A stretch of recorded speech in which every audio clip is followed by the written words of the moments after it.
वहाँ पे गया था एज ए स्टूडेंट, बट मेरा सिनेरियो थोड़ा डिफरेंट था। जर्मनी में आर्ट्स की ज़रूरत है, अगर ज़रूरत है तो क्या बैंड स्कोर वहाँ पे चलता है? मैंने देखे हैं, मेरा लकीली वीज़ा आ गया था 14 दिन में। ओके, मास्टर्स में जाना है, जैसे आपने बताया कि मास्टर्स में ज़्यादातर वो दे देते हैं एडमिशन को, उसमें क्या एलिजिबिलिटी क्राइटेरिया ज़्यादातर रहता है? तो जर्मनी में स्टूडेंट होने के बेनिफिट्स में नंबर 1 कोई ट्यूशन फी है ही नहीं वहाँ। गुड मॉर्निंग दोस्तों, welcome back to a new video. और एक नई वीडियो में स्वागत है। और मेरे साथ है मेरे फ्रेंड फलक, और ये माइग्रेट हुए हैं जर्मनी से। जर्मनी में पहले इन्होंने स्टडी की है, उसके बाद वर्क किया है, और अभी ये फ़िलहाल कनाडा में है स्टडी वीज़ा पे। और इनसे मैं बात करने जा रहा हूँ आज जर्मनी के बारे में। कंपेयर करेंगे हम जर्मनी और कनाडा को इन टर्म्स ऑफ स्कोप, और क्या वहाँ पे वर्क की कंडीशंस हैं, क्योंकि मुझे कुछ लोगों के मैसेजेस ये भी आए थे कि जर्मनी में फ्री एजुकेशन है, उसके बारे में आप कुछ बताइए। तो आज मेरे साथ फलक है जिन्होंने खुद जर्मनी में टाइम स्पेंड किया है, तो मैं इनसे आज कुछ क्वेश्चन पूछूंगा जर्मनी के रिलेटेड। अगर आप में से किसी ने जर्मनी जाना हो तो उनके लिए हेल्पफुल है, या जो आपके नॉन में जाना चाहते हैं उनके लिए वीडियो हेल्पफुल होने वाली है। Good morning to everyone and नमस्कार आदाब to all the listeners, and thank you as well, Harry.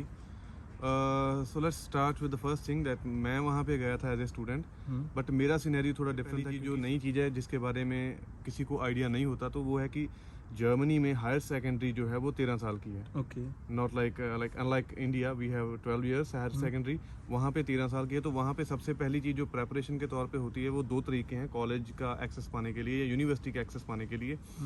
That is student को लीगल, अगर आपने सिर्फ +2 की है, मतलब हायर सेकेंडरी करी है इंडिया से, और उसके बाद आप जा रहे हैं तो आपने स्टूडेंट को लीग करनी है। तो एज ए उसको कह सकते हैं कि यूनिवर्सिटी प्रेपरेटरी कोर्स, वो 1 साल का रहता है। वो लैंग्वेज कोर्स के बाद ही आप कर सकते हैं अगर आपने बैचलर्स करनी है। बट अगर आप मास्टर करने के लिए जा रहे हैं, आपके पास बैचलर्स ऑलरेडी है, तो आप सीधा मास्टर्स में एजुकेशन मतलब एडमिशन ले सकते हैं। सो वो फ्री ऑफ कॉस्ट होता है। उसके आगे कुछ प्रोसेस है, दैट्स प्रीटी मच ईजी। अगर आप कंप्यूटर चलाना जानते हो तो इतनी कोई बड़ी बात नहीं कि आप कर नहीं सकते, आपको एजेंट का सहारा लेने पड़ेगा। वो काफ़ी ईजी है कंपेयर टू कनाडा, क्योंकि वहाँ पे यूनिअसिस्ट है एक वेबसाइट, वहाँ पे आपने लॉगिन करना है, अपना एक अकाउंट बनाना है, दैट्स फ्री ऑफ कॉस्ट। वहाँ पे आपको ऑटोमेटिकली वो यूनिअसिस्ट असेस भी करती है। जैसे यहाँ पे तो आपको वेस के थ्रू या मतलब ECA करवानी पड़ती है, वहाँ पे ऐसा कुछ नहीं है। वहाँ पे यूनिअसिस्ट जो है वो अगर आपके डॉक्यूमेंट अगर उठा लेती है तो आपको एक्सेस मिल जाएगा थ्रू द यूनिवर्सिटी। तो मैं यहाँ पे एक मेन क्वेश्चन पे आता हूँ जो काफ़ी लोगों का होता है, जो आर्ट्स नहीं कर पाते हैं या आर्ट्स में उनके कम बैंड आते हैं। जर्मनी में आर्ट्स की ज़रूरत है, अगर ज़रूरत है तो क्या बैंड स्कोर वहाँ पे? जी बिल्कुल, अगर जर्मनी में आप फिर अगेन अगर मास्टर्स के लिए जा रहे हैं तो most of the time in most of the cases आपको ज़रूरत नहीं पड़ती अगर आपकी परसेंटेज अच्छी है। सेकेंडली, अगर आपका थ्रू आउट जो मीडियम ऑफ इंस्ट्रक्शन है, जैसे मैंने पंजाबी मीडियम से +2 की है, तो मेरा होना बहुत मुश्किल है। इन दैट केस मुझे लैंग्वेज कोर्स पे जाना पड़ेगा, क्योंकि मुझे मेरी +2 जो है मेरी वो पंजाबी मीडियम से हुई थी, मतलब थ्रू आउट मेरी एजुकेशन पंजाबी मीडियम से। तो अगर आपका medium of instruction, for example आपने BSc IT करी है और थ्रू आउट आपकी +2 भी जो आपकी इंग्लिश मीडियम से हुई है, तो देयर आर चांसेस कि आप को एक्सेस मिल जाएगा। डिपेंड करता है आपके परसेंटेजेस कितनी है, आपकी यूनिवर्सिटी कितनी रिकॉग्नाइज है जर्मनी में। तो फिर भी मैं कहूँगा कि IELTS कर लेना जरूरी तो नहीं, लेकिन अच्छा रहेगा। और उसके ऊपर भी अगर आपने ज़्यादा परसेंटेज बढ़ानी है अपने चांस, क्योंकि जर्मनी की एम्बेसी बहुत स्लो है, तो you have to keep that thing in mind. कभी 7-7, 8-8 महीने भी लगते हैं, मैंने देखे हैं। मेरा लकीली वीज़ा आ गया था 14 दिन में। तो somebody like who's applied, he can expect that delay at least for 3 to 5 months. तो इसमें सबसे पहला प्रोसेस क्या आ जाता है? सबसे पहले हमें आइल्स करनी पड़ती है या क्या फर्स्ट प्रोसेस क्या है इसमें? आप पूछना चाहते हैं अगर तो +2 वाले स्टूडेंट जो जितने भी हैं एप्लीकेंट्स, तो उनको अभी प्राइवेट यूनिवर्सिटी लेके जाना पड़ेगा। तो वो क्या कर सकते हैं कि जैसे मान लीजिए कि आपने बैचलर स्टार्ट करी इंडिया में, तो आपने 1 साल तक बैचलर की, आपने सक्सेसफुली की, लेकिन आपको मज़ा नहीं आ रहा है, आपको ठीक नहीं लगा, आपको कोई बेटर अपॉर्चुनिटी जर्मनी मिल रही है। तो स्टूडेंट लीगन बचने के लिए और उस लैंग्वेज कोर्स से बचने के लिए आप वो अपनी 1 साल की जो DMC है, डिटेल मार्कशीट है, वो दिखा के आपको मतलब यूनिअसिस्ट के थ्रू यूनिवर्सिटी मिल जाएगी बैचलर्स कोर्स के लिए। हाँ, उसमें थोड़ा सा ये है कि आपको बहुत ज़्यादा आप एरिया स्पेसिफिक नहीं हो सकते, क्योंकि most of the time bachelor जो कोर्सेज हैं सभी सरकारी यूनिवर्सिटीज़ में, वो या तो जर्मन टॉट है या फिर ड्यूअल लैंग्वेज में, जर्मन प्लस इंग्लिश। वो सिर्फ इंग्लिश में कोर्सेज बहुत कम मिलते हैं। जैसे मैंने जहाँ पे ट्राई किया था वो है हनोवर शहर में जहाँ पे पहले रहता था उसके पास है फुल्डा शहर है, Okay. वहाँ से 120 किलोमीटर। Okay. तो that's Fulda university of health science. तो मैंने जो चूज़ किया था bachelors in international health science. Okay तो उसमें उन्होंने कहा था कि आप बैचलर्स का कोई भी स्ट्रीम, ओके ये चीज़ बहुत बढ़िया है जर्मनी में कि वो स्ट्रीम के पीछे नहीं भागते ओके कि आपने क्या किया, वो इंटरेस्ट देखते हैं। अगर आपका, मैं जैसे मैंने उनको बताया कि मैंने आर्ट्स में मतलब इकोनॉमिक्स में बैचलर्स किया और ये मेडिकल हेल्थ साइंस का, तो मेरा इसका बोले आपको इंटरेस्ट है? मैंने कहा जी है। तो उन्होंने कहा मैं बात कर रहा हूँ यूनिवर्सिटी बॉडी की, ओके जो कोर्स मैनेजर थी। ओके उन्होंने कहा था आप सिर्फ हमें डिटेल मार्कशीट दे दीजिए फर्स्ट ईयर की, आपको डायरेक्ट जो है वो मिल जाएगी। तो जैसे कनाडा में हमें रिलेटेबल कोर्स पिक करना पड़ता है, तो नहीं, ऐसा वहाँ पे नहीं है। इतना ज़्यादा स्ट्रिक्टली वो इस चीज़ को मतलब फॉलो नहीं करते। देखते हैं कि आपका इंटरेस्ट कैसा, सामने से आपको दिखाना पड़ता है कि मतलब आपके स्कोर्स कैसे हैं, आपने कैसा स्कोर किया था थ्रू आउट, आपकी परफॉर्मेंस कैसी थी। तो ये चीज़ें ज़्यादा डिपेंड करती। और अगर आप मास्टर्स के लिए जा रहे हैं तो देर आर हाई चांसेस कि आपको मिल ही जाएगा, क्योंकि मेरे एक दोस्त ने अप्लाई किया था। He was from Kurukshetra, university of Kurukshetra.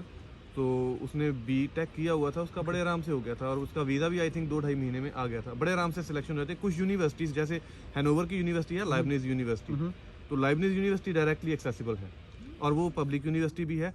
तो वहाँ की अगर आपको बेनिफिट दिखाऊँ तो आपको इतनी मेहनत जो है वो बेकार नहीं लगेगी, या फिर आपको बहुत ज़्यादा एक्सेस में नहीं लगेगी, बहुत ज़्यादा मेहनत करनी पड़ती। क्योंकि जब आप जर्मनी में स्टूडेंट हैं तो जर्मनी में स्टूडेंट होने के बेनिफिट्स में नंबर 1 कोई ट्यूशन फी है ही नहीं वहाँ पे। ओके तो एनुअली कोई 270 से लेके 490 यूरोस तक आपको पे करने पड़ते हैं और उसमें आपको लाइब्रेरी एक्सेस फ्री है ओके पूरे शहर में।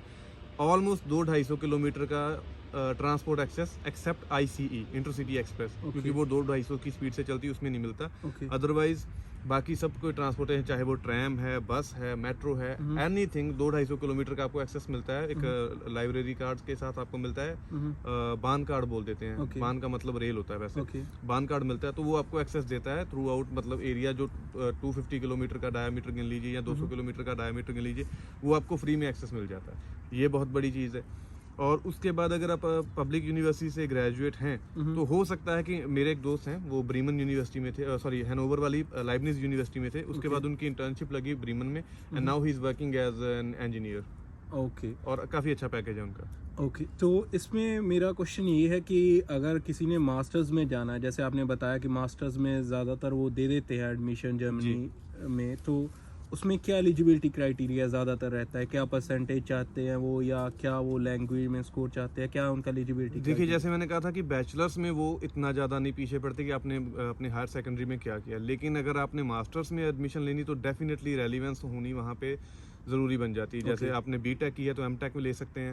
ओके जैसे आपने इकोनॉमिक्स में किया तो फिर जैसे यहाँ पे एमबीए लेते हैं नॉर्मली, तो वहाँ पे एमबीए नहीं होती, वहाँ पे एमएससी या एमए इन बिजनेस होती है। ओके तो डेफिनेटली मास्टर्स में आपके पास चॉइसेस बहुत ज़्यादा हो जाती हैं। अगर रेलिवेंस वो नहीं भी मांगते तो मतलब जैसे नॉर्मली होता है इंडिया में भी एक सिनेरियो है कि बीटेक करके एमबीए करते हैं या एमटेक करके एमबीए करते हैं, तो रेलिवेंस की इतनी दौड़ मेरे ख्याल से नहीं रह जाती। वैसे मेरा इसमें इतना ज़्यादा एक्सपीरियंस नहीं है, लेकिन मैंने देखा है कि लोगों की सिलेक्शन हुई है। और मैं खुद एग्जांपल बैठा हूँ कि मेरी +2 आर्ट्स में है विद ह्यूमैनिटी सब्जेक्ट्स। तो मुझे उन्होंने यही कहा था कि अगर आपने, मेरी बीए मैंने वहाँ पे की थी बीएससी इकोनॉमिक्स में, लेकिन मैंने फर्स्ट ईयर के बाद उनको कहा था कि मेरी कोई डीएमसी मेरे पास है नहीं, मैंने बीच में स्टडी शुरू, तो बोले 1 साल का आपने दिखा देना है और आपको एक्सेस मिल जाएगा, आपका इंटरेस्ट होना चाहिए, ओके आपके रेलिवेंस के साथ हमें कोई ताल्लुक नहीं है। ओके तो इसका अगर जर्मनी का किसी ने प्रोसेस शुरू करना है, अगर कोई इंडिया से किसी ने +2 की है या कोई कर रहा है, उसने जर्मनी में किसी यूनिवर्सिटी या किसी कॉलेज में एडमिशन लेना है, तो वो कैसे उस चीज़ को एक्सेस कर सकता है? यूनिवर्सिटी की वेबसाइट पे जाना पड़ेगा या कैसे उन्होंने मतलब उस चीज़ को अप्लाई करना है?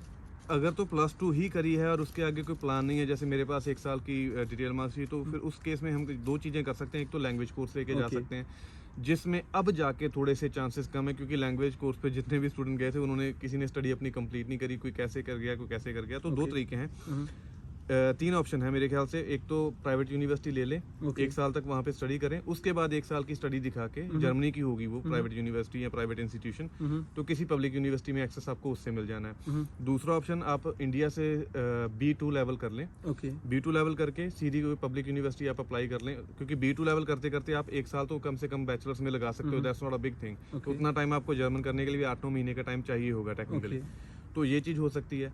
तीसरे नंबर पे आप क्या कर सकते हैं कि B2 का कोर्स करें, और एक वहाँ पे बहुत अच्छी टर्म है +2 और इवन 10th वालों के लिए। ओके अगर आपने 10th भी करी है तो B2 तक या B1 तक भी कभी एक्सेप्टेबल है। अगर आप अपना अच्छी एक्सेसिबिलिटी उनको दिखा देते हो कि मेरा अच्छा कमांड है जर्मन Okay. लैंग्वेज पे। ओके तो एक टर्म आती है अप्रेंटिसशिप, उसको आप इंग्लिश में बोलते हैं, वहाँ पे बोलते हैं ऑसबिल्डिंग। ओके तो वो ऑसबिल्डिंग काफ़ी सारी एक ढेर है पूरा, हम्म, उनकी वेबसाइट पे जाके हम देख सकते हैं। हम्म, उसको पॉजिटिव लिस्टे बोलते हैं। अगर आप पॉजिटिव लिस्टे डॉइचलैंड लग के आप गूगल भी करोगे तो वो आपको मिल जाए कौन कौन सी स्ट्रीम में आप ऑसबिल्डिंग या इंटर्नशिप कर सकते हैं, पेड होती है। ओके मैंने वो भी ट्राई करी थी लेकिन मुझे वहाँ पे उस टाइम पे सीट नहीं मिली, that's why I had to migrate to Canada.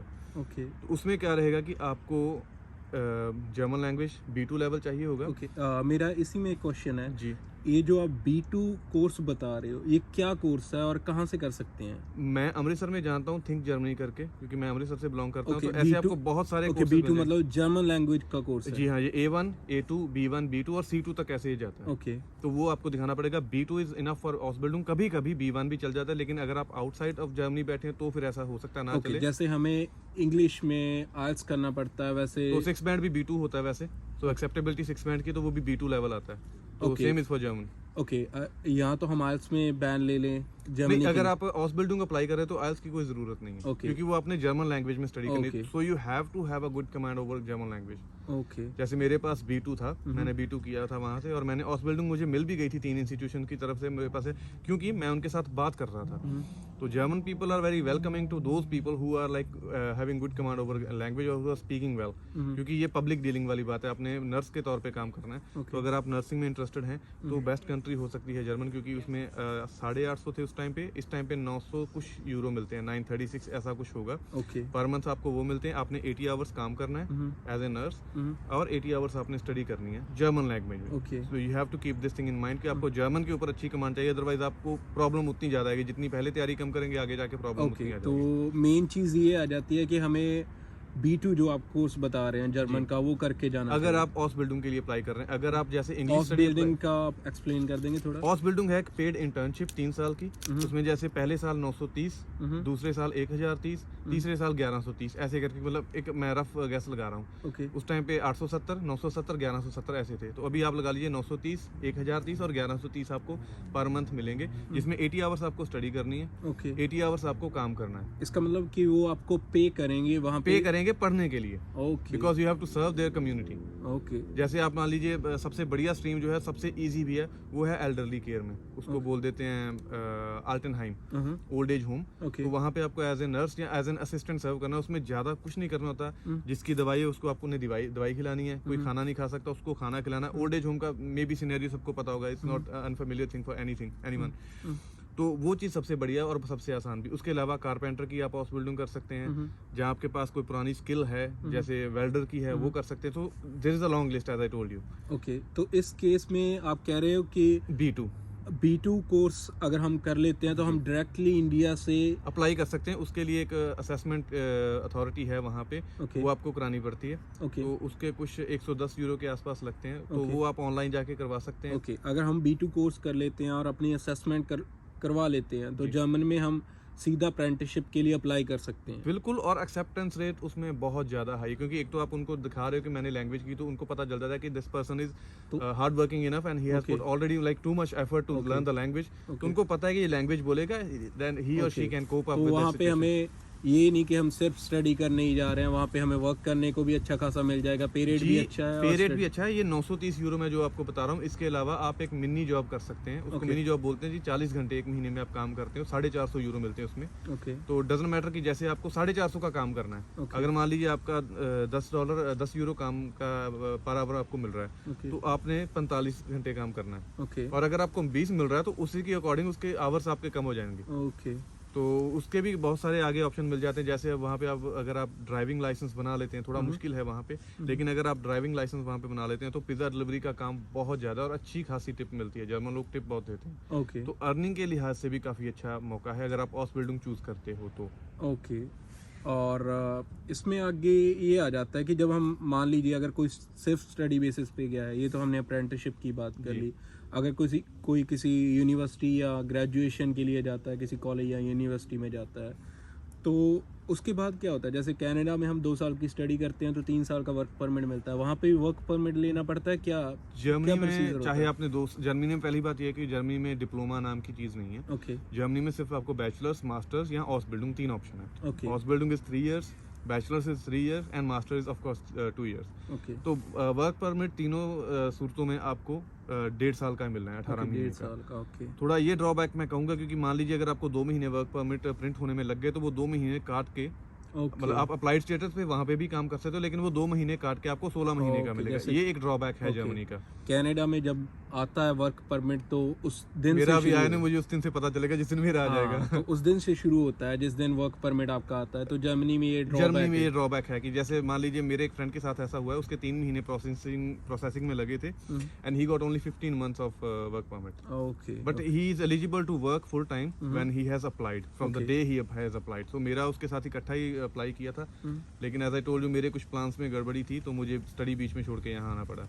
Okay. तो इसमें आगे क्या प्रोसीजर होता है? आप वर्क पे आ गए तो आगे क्या है? जर्मन में कुछ है अगर कि तो आप ऑर्स बिल्डिंग है तो जहाँ पे आपकी इंटर्नशिप लगी है, मैं कहता हूँ 100 नहीं 1000% चांसेस हैं कि आपको वहीं पे जॉब मिलेगी, ओके क्योंकि आपका काम उन्होंने देख लेना 3 साल तक। तो it's a very big like ample amount of time को आपको असेस कर लेते हैं नज़रों से। तो Okay. वैसे भी इतना ज़्यादा कुछ करना नहीं होता, और जर्मन लोग काफ़ी ठंडे हैं इस हिसाब से। ओके वो ज़्यादा जल्दी नहीं करते कि आपको असेस करने में, मतलब जजमेंटल नहीं है इतने। ओके दूसरी बात, अगर आपने बैचलर्स करी है तो बेटर तो ऑप्शन यही है कि आप मास्टर्स भी करें, क्योंकि जो तो अगर आप पढ़ने के मन से जा रहे हैं तो जर्मनी जैसी कंट्री, कनाडा तो डेफिनेटली नहीं है, ओके ये मैं कह सकता हूँ as a Okay. Student. Okay और अगर आप तो कमाने के हिसाब से जा रहे हैं, जैसे नॉर्मल पंजाबी हम आते हैं, तो फिर कनाडा कह सकते हैं कि बढ़िया है। लेकिन अगर यहाँ पे आप भी देख रहे हैं, जैसे ट्रकर की लाइफ को इतनी आसान नहीं होती, जितनी हम पढ़ाई से भागते हैं उतनी ज़्यादा 10-15 गुना मशक्कत हमें करनी पड़ती है। अपने हाथ जलवाने पड़ते हैं वेल्डर के तौर पे, बिल्कुल। आंखों में कचरा जाता है, वो साफ़ नहीं होता। तो उस चीज़ से बचने के लिए वहाँ पे वाइट कॉलर जॉब्स के जो ऑप्शन है, क्योंकि जर्मनी में इवन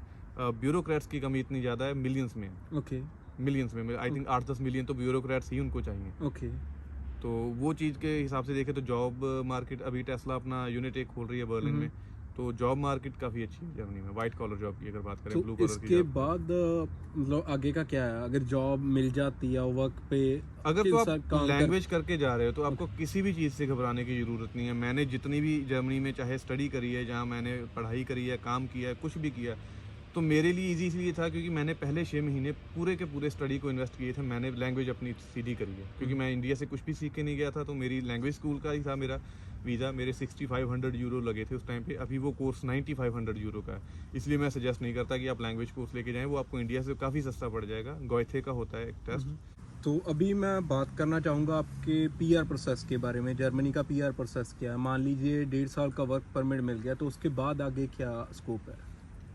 जी बिल्कुल, ये अगर पहले अगर 18 महीने का ड्रॉबैक जो है उसको हम भूल जाएं, या 3 महीने की कटौती उसको भूल जाएं, तो Germany is best country in this case also. Okay कि अगर 2 तरह का क्राइटेरिया पीआर लेने के लिए, एक तो है कि अगर आप 5-6 महीने काम करते हो, एक क्राइटेरिया है सर्टेन क्राइटेरिया की इतनी सैलरी चाहिए, लेकिन अभी बहुत रिलैक्स किया हुआ है जर्मनी ने भी।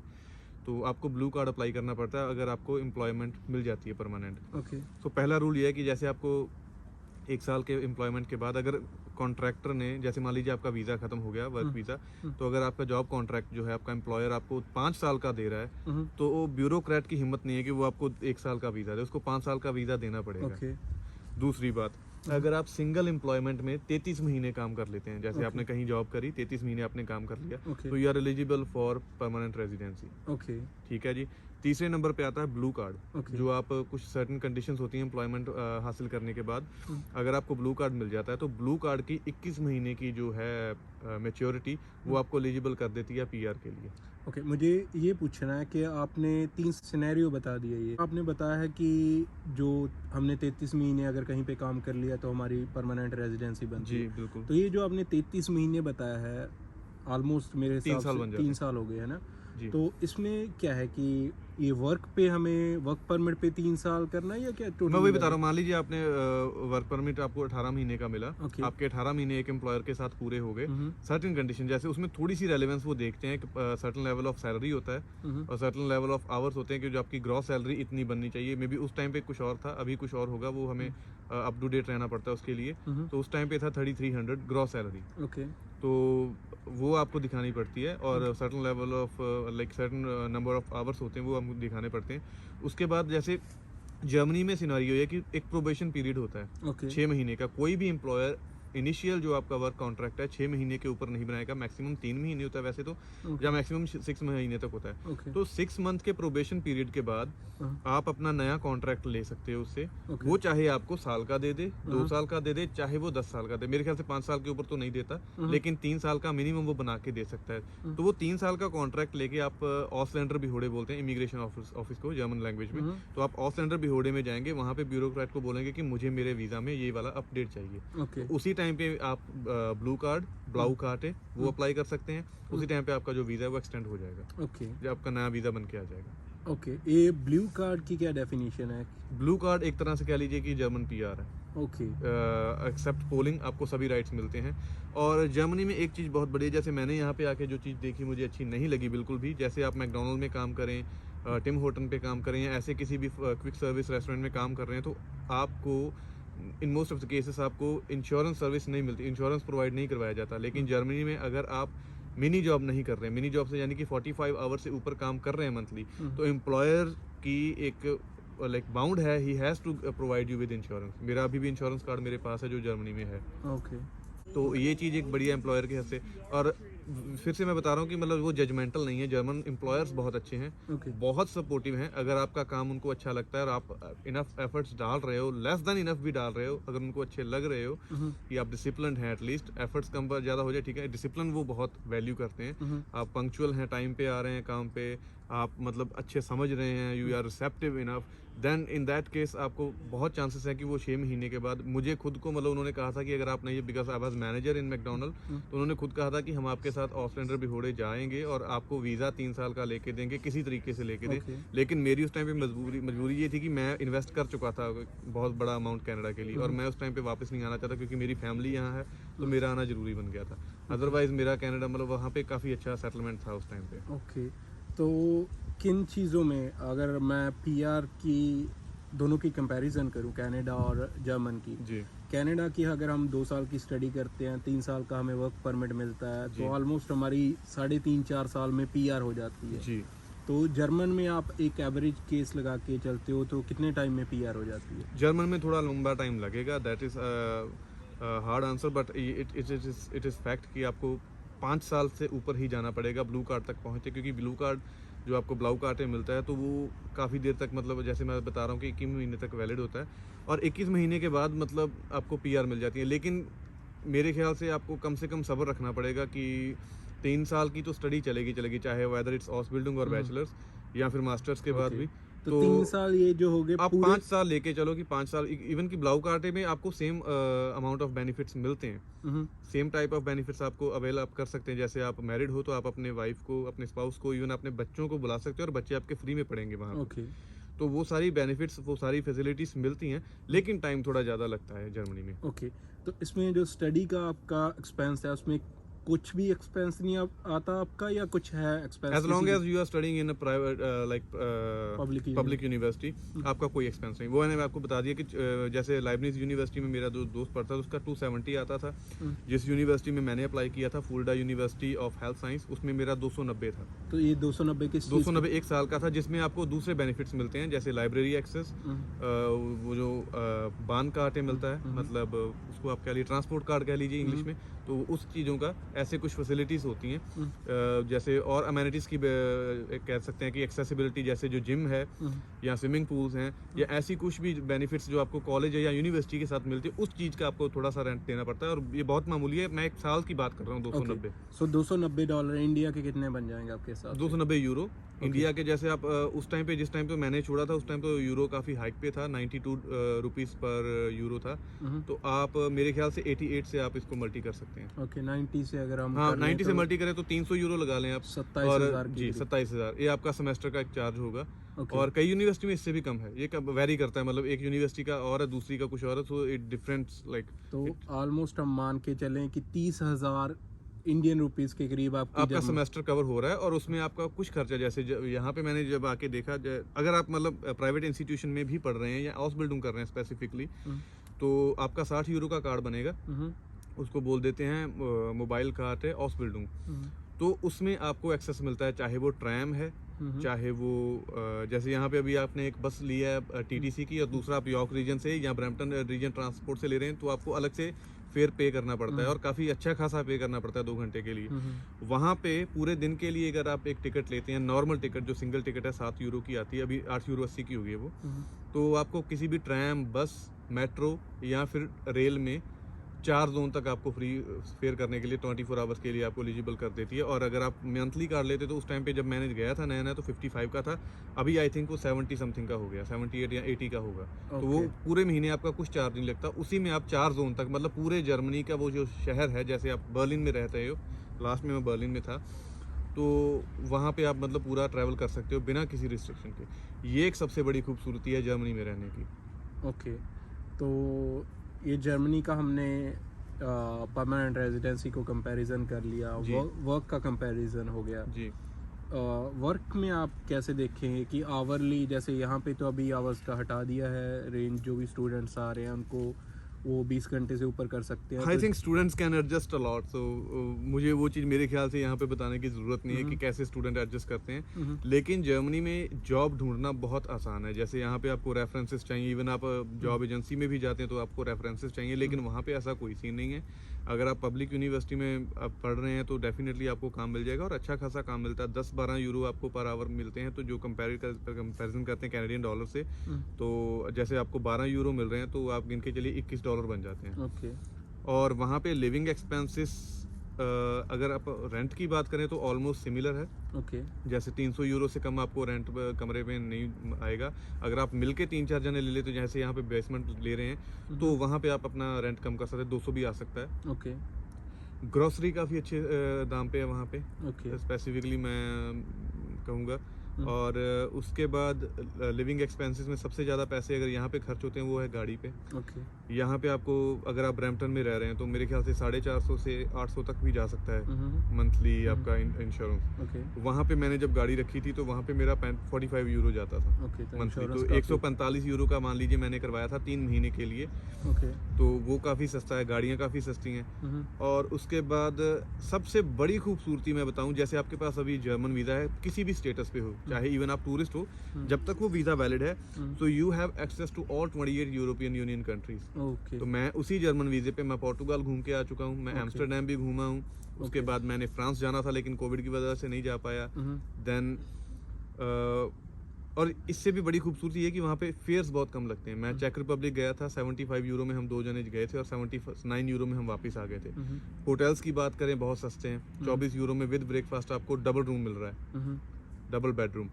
और फिर जैसे मैंने अभी दोबारा मेंशन करूंगा कि 28 कंट्रीज बहुत होती हैं। कनाडा में आपने अब अगर सरी भी जाना है तो आपको काफ़ी अच्छा खासा एक पे करना पड़ता है ट्रैवल फेयर, तो ऐसा कुछ वहाँ पे नहीं है। ओके। और अगर वहाँ पे रहने की भी बात करी जाए तो अच्छी खासी जॉब में सैलरी मिलती है। अगर मैं ऑसबिल्डिंग की जिसकी मैंने बात करी थी, 2900 यूरो पर मंथ उसकी सैलरी है। उसके बाद भी आप एक मिनी जॉब कर सकते हैं और अच्छा खासा टाइम बचता है, क्योंकि वो मैं सिर्फ 8 घंटे की बात कर रहा हूँ। ओवर टाइम का क्या सिनेरियो वो वहाँ पे वेरी करता है from one branch to another या वन कंपनी टू अनदर। तो उसके बाद अगर आप जॉब करते हैं तो काफ़ी सस्ता पड़ता है। लेकिन कनाडा कंपैरेटिवली देखा जाए तो काफ़ी महंगा भी है और खूबसूरत तो है, लेकिन जर्मनी जितना नहीं। तो अभी मुझे इंडिया से ज़्यादा जर्मनी की होम सिकनेस है जो वो फील होती है वहाँ पे, जो मैंने वो वहाँ पे लाइफ जी रखी है। ये कंपैरिजन हो गया हमारा वर्क का हो गया और इनकम का हो गया और परमानेंट रेजिडेंसी का हो गया जी। तो ये सारी चीज़ें आज हमने इस वीडियो में कवर कर दी हैं। बाकी वीडियो में देखने वाले, बाकी अगर किसी को कोई कमेंट्स आते हैं, किसी ने कुछ पूछना है जर्मनी के बारे में, तो वीडियो पे कमेंट कर देगा और उस टॉपिक पे हम नेक्स्ट वीडियो बना देंगे। जी बिल्कुल, मैं हाजिर हूँ आपके लिए। और बाकी हमने इस वीडियो में अपनी तरफ से पूरी कोशिश की है हर टॉपिक कवर करने की जर्मन के रिलेटेड। और अगर आपको फिर भी किसी बात पे कोई ज़्यादा डिटेल की ज़रूरत हो या कोई पॉइंट आपको नहीं समझ आया हो, उस पर हम अलग से वीडियो बना देंगे। और आज की वीडियो हम यहीं पे कंक्लूड करते हैं। और अगर आपको वीडियो अच्छी लगी हो तो वीडियो को लाइक ज़रूर कर दें और शेयर करें और चैनल को सब्सक्राइब कर लें। और बाकी अगर आपने कुछ बोलना हो फाइनल वर्ड्स तो आप बोल सकते हैं। जैसे मेरे भाई का हुक्म है, बहुत जल्द मैं भी एक चैनल लेके आ रहा हूँ, तो मैं भी अगली वीडियो में अगर बनानी आपका हुक्म होता तो हम अनाउंस करेंगे चैनल का नाम और डिटेल्स भी। तो डेफिनेटली भाई को सपोर्ट करिए, भाई मुझे सपोर्ट कर देगा। आपकी सपोर्ट किसी ना किसी तरीके से कन्वे होकर मेरे पास आ जाएगी। Thank you so much. Okay, bye, take care.